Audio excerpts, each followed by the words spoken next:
Hey everyone, Boardgame Brody here with Dungeon Alliance by Quixotic Games. This is the second edition of Dungeon Alliance, which is a deck-building, dungeon crawl miniatures game where each player controls 4 different heroes to search for experience and treasure. At the beginning of the game, players will draft their heroes to form an alliance.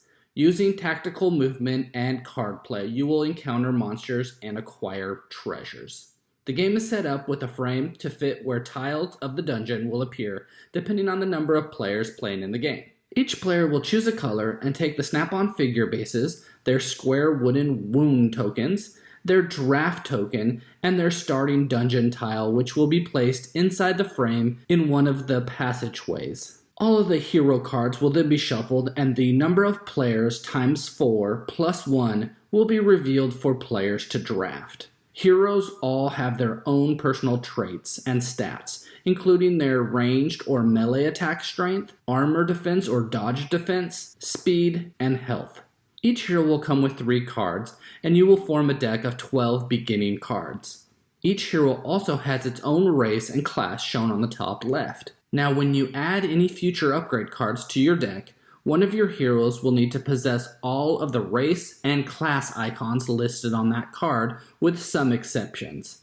Starting with a random player, you will perform a snake draft, where each player chooses a hero for their own team, and the last player will choose another hero, and players will keep drafting now in reverse turn order. The draft will continue until each player has 4 heroes. You will then be forming a hand of cards starting with 6 being your beginning limit. With all your available cards, on your turn, you will choose one of your heroes to activate and play as many cards as you want or can for that hero. Again, this means that the hero will need to match the card's race and class. Only elves can use the elf cards, and only dwarves can use the dwarf cards. Also, only martial class heroes can use the martial class cards, and heroes who have a celestial magic are the only ones that can use celestial magic cards. So during a turn near the beginning of the game, you might be only playing 1 or 2 cards for that hero. But as the game goes on and through strategic play, you will then be able to play 3, 4, or 5 cards in one turn near the end of the game. While taking a turn with one of your heroes, you can play cards at any point during that turn, but each hero will be moving according to their speed, and hopefully most likely attacking using their melee or ranged weapon. Cards can change stats on a hero's speed or attack, so playing a specific card at the right time will greatly reward you by taking on monsters or even setting up for a great turn next round. When planning, there are 2 flipped up tiles with monsters, traps, or treasures located on them. When your hero goes through a door, you'll be able to choose which of the 2 tiles you want to use and what direction you would like the tile to be placed. After placing the tile, all monsters will turn to face toward that hero. You can then finish your movement or attack, and a new tile will replace the one that was just added to the board so that other players can start planning their turns. After a hero is done with their turn by moving and attacking, you are then allowed to draft 1 card from the upgrade draft area. You will be spending your experience that you gain when defeating monsters to gain cards to upgrade your heroes. The cost of these are shown in the top right corner. When you spend the experience for these cards, you will flip your experience token over to show that you used them, but you will still need to keep them because your total experience, either face up or face down, will be used to determine the winner at the end of the game. When obtaining these cards, you will again need to obey the race and class icons when using the cards in your deck. You most likely don't want to purchase cards that you can't use. There will be 3 different pools of experience points, and once players have gained all the experience in one of the pools, the next level deck with better cards will replace the current deck. Having these different groups of experience points is a timer for the game, and you can think of this as a way that your heroes can level up. The last part of the turn will consist of discarding and drawing new cards to plan for your next turn.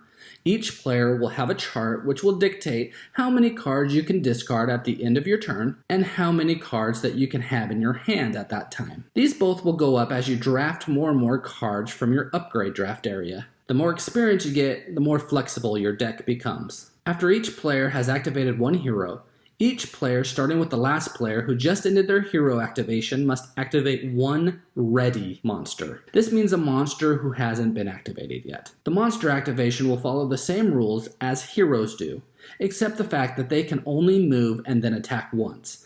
If the monster can attack, then the player activating that monster has to move the monster into position and attack even if it is their own hero. When a hero takes damage, you will add a wound token to the hero's card. Also, watch out for monsters who deal out poison damage, because if not healed, the poison damage will cause more damage each round. Players will repeat this cycle until each of their heroes have been activated. You will then perform the end phase by readying all hero and monster tokens, adding a poison wound to any hero who had at least one poison token on them, and then you will discard all cards you previously played for each of your heroes. You will then be able to draw cards to your hand limit, and whenever you run out of cards in your deck, you will shuffle all discarded cards and form a new alliance deck. If the experience pool ran out, then you will replace the upgrade deck with the next level. Lastly, the initiative token will be passed to the player to the left. The game will end if at any time the tile draft area is empty, or at the end of the fourth round, even if there are still tiles in the draft area. At this point, each player will flip all their experience tokens face up again, and count all their total experience points. It doesn't matter if these experience points are used to purchase cards or not. The alliance that has secured the most experience points wins the game. So this game is a dungeon crawl, yet you are not opening the door and get surprised with whatever you encounter. You actually are planning on what tiles that you are wanting to explore and what monsters you are wanting to fight. You have a lot of control over what encounters you get your heroes into. The game does this by having 2 tiles out with almost everything you need to know or want to know right in front of you. You can look at each monster and know what you will be up against. The game is a Euro game with a dungeon crawl theme with miniatures, and I love how they mix this all together to form such a great hybrid of a game and experience. The deck building aspect is not what you get when playing Dominion, Clank, or even Orleans, something like that. The deck building in the game is a little more similar to Mage Knight. You will be upgrading your heroes by getting better cards, and you only have access to so many of those cards. But you aren't shuffling your discarded pile and making a new deck every 5 minutes. The deck building in the game helps show kind of a level up in your heroes by being able to play more cards and gaining better cards to play as you go. The deck building mechanic mixed with the increased hand size as you go, as well as the increased discard limit as you go, really helps the game's theme and helps you feel like you can do more as you go on. Now, I haven't mentioned some of the littler rules in the game, but they all make sense, like 1 speed is used for 1 movement, which can be diagonal as well in this game. But then when there's a monster in any area next to a hero, including that diagonal spot, then it costs 2 speed to move 1 space. Also, the different types of doors that you make by placing a door from one tile next to another door from another makes it an unlocked door. But if you place a door with a wall, it becomes a locked door. You can still go through it, but it might cost more speed to do so. Then a wall next to a wall, you can still go through. It's a secret passageway, and you have to spend more speed to go through it, but there also has to be no monsters present on the tile where you are located. All of these small rules add a layer of complexity to the game, as you now need to plan which type of door that you want and which position you want it in. The traps and the treasures are a fun surprise, as it's a 50-50 chance if it is one or the other. And if it's a trap and you walk onto that tile, then boom, it goes off. But if it's a treasure now, if it is, I want to be the one who places that tile on the board near my hero so that I can collect the bonus. So I'm always wondering, is it a trap or is it a treasure? Battles are fun in the game and work the same way throughout all gameplay, just with changes in stats from heroes and monsters. So it's not a big hassle to learn how to battle each and every time. Having different types of heroes also helps with fighting monsters. You might not want to have all ranged heroes, because if a monster is next to any ranged heroes, they cannot attack that monster. And if the monster is standing by all your ranged heroes, then you will have to move away before attacking. A healthy mix of ranged and melee heroes might be a better strategy unless you know exactly what you're doing. In the game, there is one die that is used for opening doors or disarming traps. This gives the game just a little bit of randomness that a dungeon crawl has. Yet the game also gives you ways to plan for this by using more of your resources such as your speed to help with your odds, or by spending so much that you automatically become successful. This game is very popular for solo gamers. I would encourage you to check out some other reviews on how the game is if you are planning and playing the game mostly solo. Quixotic Games have included a lot in this game. Many different ways to play it, solo, cooperative, or competitive. You can add quests into the game where you are trying to achieve a specific goal in the dungeon. Then there's a huge campaign mode built into the game,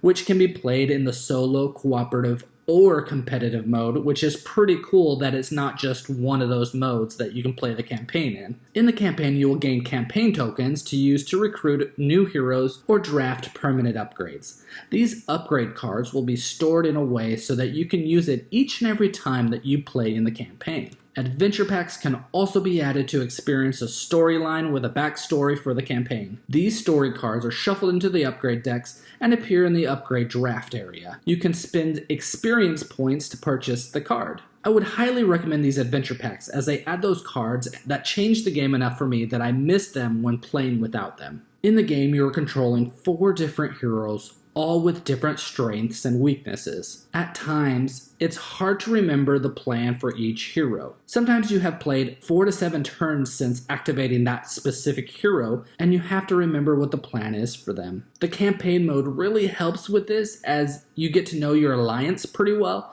But if you find it hard to keep track of more than one player in other games, then this might not be the game for you. But if you feel like you can control 4 different heroes, then I think this is a fun, competitive game that combines a lot of different mechanics to make this great dungeon crawler Euro miniature game. Hopefully you can check it out and get it to your table. Again, this is Boardgame Brody. I hope you enjoyed this video. Stick around and check out some other board game reviews to see what you might want to get to the table.